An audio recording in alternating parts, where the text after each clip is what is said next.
It's a great place to have a meeting. And you can always tell there's a meeting going on anytime you drive by here, because you can see all the people in here.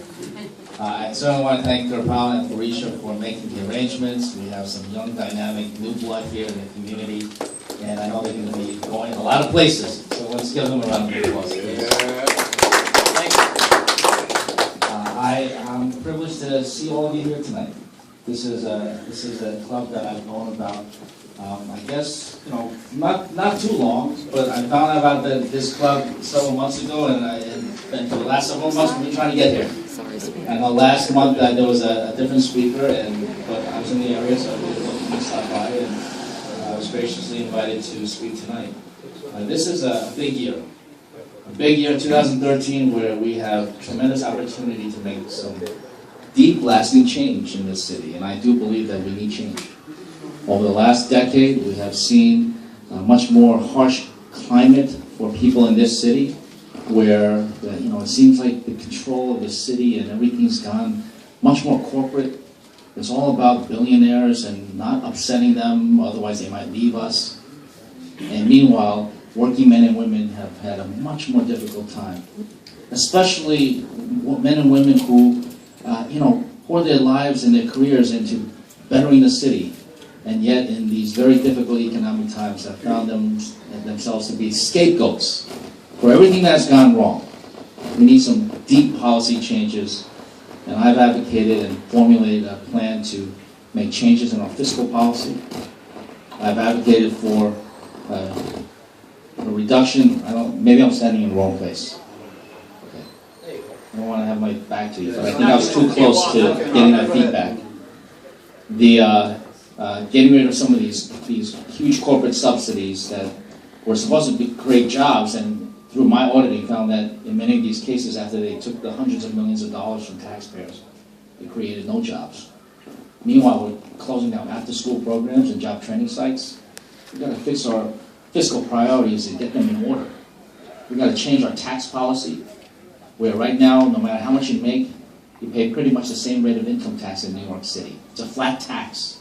What we need is a progressive tax system where the less you make, the less you pay. But the more you make, the more you pay. A curved system of income tax rates. We've got to fix our public schools. Public schools that in recent years I feel like are being run as business divisions reporting up to a DOE corporation. When in fact, we should have learning environments in each and every one of our schools. I'm proud to be a product of New York City public schools. Kindergarten through 12th grade. My wife Jenny is as well, and our son Joey is halfway through. He's in the 7th grade now. Our public schools have to be places of learning, not places where children are treated as widgets coming off an assembly line, producing test scores after test scores, and not necessarily learning better. And we got to have a city that embraces immigrants all throughout. This city has always been a city of immigrants. And yet everybody's pro-immigrant in this city, from the mayor on down. Everybody's pro-immigrant until it comes time for resource allocation. At which point, if it's taking money from someone else or reallocating some valuable resources, well, the immigrants got to wait our turn. Well, our turn is up this year, because I'm proud to be an immigrant myself. And thanks, Gurpal. It is a big deal. It's been a long time since an immigrant was a mayor of New York. There have been immigrants who have been mayors of New York. Immigrants from Ireland, immigrants from Italy. But no immigrant from outside Europe has ever served as mayor of New York City. And as much as I would love to be the first, that's certainly not the reason I'm running for office. I'm running for office because I think I offer a different perspective about what government can and should be doing. I'm one who, unlike all my rivals, I haven't spent my life in politics and government. I grew up as an immigrant right here in Queens, never ever thinking about, let alone imagining that I could ever run for office or actually get elected. I went to school, and when I went to college, I didn't study any politics or government. I got my degree in mathematical physics. When I came out of college, I came back to the city, and I spent many years in the private sector in management consulting, professionally as an actuary. My last job being a manager at a firm called PricewaterhouseCoopers. I wanted to give something back to this community and this city that gave me and my family tremendous opportunities to pursue and in many ways achieve the American dream. So I ran for city council. I surprised my mom by winning that election because she never thought that I or any of her kids would ever run for office. It just wasn't in our cards, wasn't part of our plans. But I did run for office because I wanted to give something back. And served there a few years, turned into 8 years. I didn't want to have anything to do with that ridiculous term limit extension, which I think was a subversion of our democratic process. So I figured I'd run for Comptroller. Ran for Comptroller, and that was a tough election. It tasted a lot of blood, mostly my own. But we won that election, and it's been a privilege to serve as the Chief Financial Officer of the City of New York. I mean, I sign all the checks, $70 billion worth of checks every year. At the end of every day, my elbow is extremely sore, let me tell you. I manage $140 billion of pension assets. I approve about $18 to $20 billion of city contracts every single year. And so running this office of 750 professionals, I believe, has equipped me well, combined with my private sector management expertise, to go across the street to City Hall and run the city that means so much to so many of us.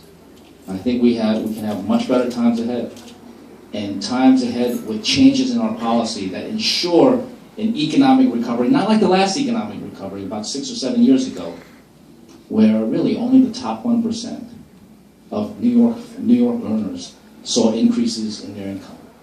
And then, of course, because it was so narrowly focused, that kind of recovery was unsustainable, so it fell apart within the next couple of years. No, I want a long and sustained economic recovery, one that everybody can share in the prosperity of.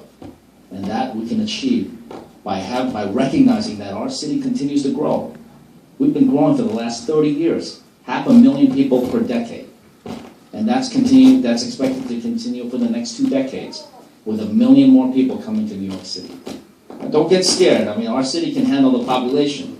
We actually were close to 11 million people back in the 1940s and 50s, before a period of decline set in the city.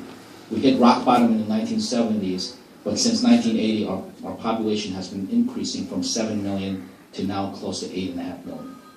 With growth comes tremendous opportunity, but we have to channel the resources and the wealth, the intrinsic, inherent wealth of this city in the right place.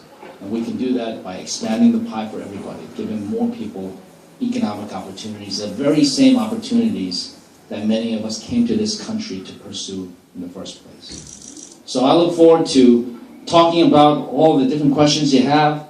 I look forward to, as Gopal and Fabricia said, having a heart-to-heart. And let's talk about how we can win this election and change this city. Thank you so much for having me.